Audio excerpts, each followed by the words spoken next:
नमः संस्कृताय। मैं सुपर संस्कृत गंगा से आपका मित्र DK।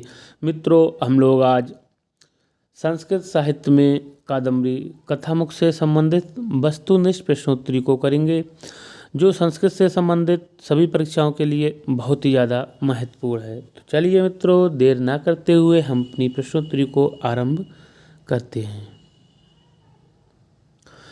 तो मित्रों, सर्वप्रथम हमारा प्रश्न है वो ये है कि कादम्बरी एकम काव्यम अस्ति, अर्थात कादम्बरी किस प्रकार का काव्य है।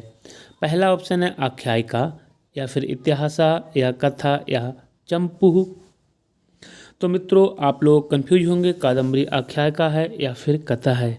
तो कादम्बरी है वो हमारी कथा है, इसमें 3 जन्मों की कथा है। नेक्स्ट है वाणभट्टस्य गद्ये रीति अस्ति, अर्थात जो हमारे वाणभट्ट हैं इनके जो गद्य की रीति है वो कौन सी है। तो मित्रों, जो वाणभट्ट हैं इनके गद्य की रीति है वो कौन सी है, ये आपको बताना है। तो वाणभट्ट के जो गद्य की रीति है वो पांचाली रीति है। नेक्स्ट देखेंगे मित्रों। नेक्स्ट है हमारा शुकनासोपदेशः कस्मिन् ग्रंथे निबद्धः अस्ति।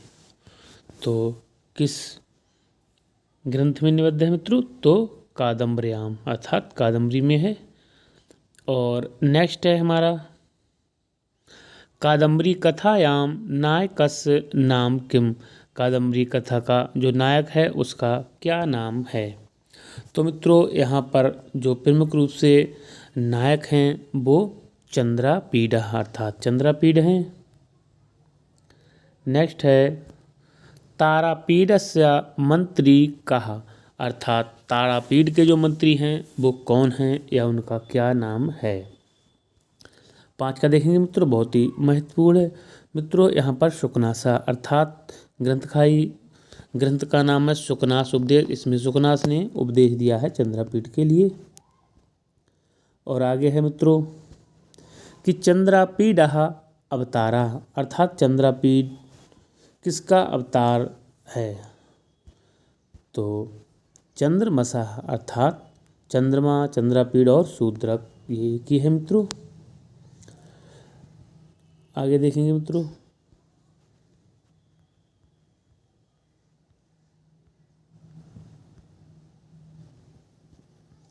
यहाँ पर है कादम्बर्याम शुकनासस्य पुत्रः का, कादम्बरी में जो शुकनास के पुत्र का क्या नाम है।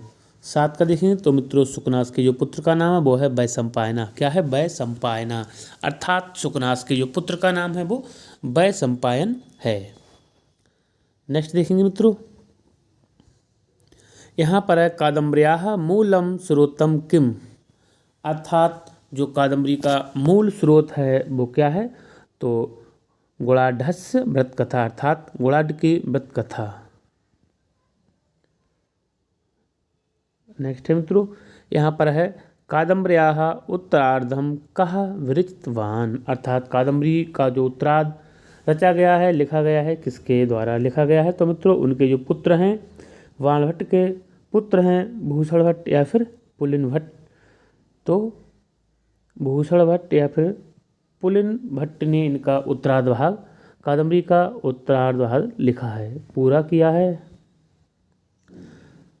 10 का देखते हैं मित्रों। कादम्बर्याः शुकनासा कस्य राज्ञा मंत्री आसीत्, कादम्बरी में जो शुकनास है किस राजा का मंत्री है, अर्थात कादम्बरी में शुकनास जो है वो किस राजा का मंत्री आसीत था।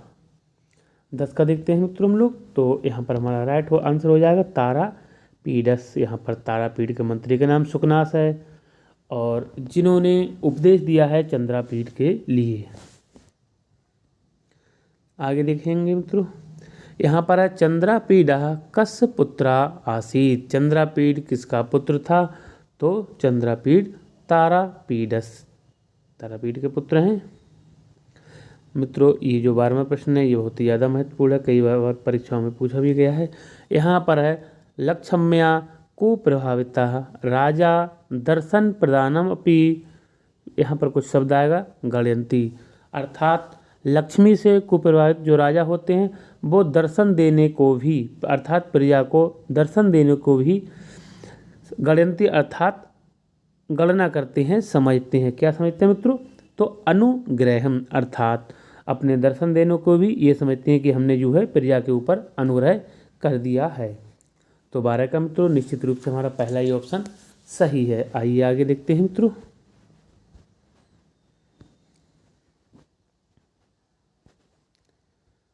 यहाँ पर है मित्रों चंद्रापीडम राज्याभिषेकस्य समय उपदेशम ददाति। चंद्रापीडम चंद्रापीड को राज्य अभिषेक के समय उपदेशम ददाति उपदेश दिया था। तो मित्रों किसने दिया था? बहुत ही महत्वपूर्ण है। यहाँ पर हमें बिल्कुल भी कंफ्यूज नहीं होना है, हमें तारापीड नहीं लगाना है। क्या लगाना है मित्रों यहाँ पर? तो हमको सुकनास ने ही उपदेश दिया है।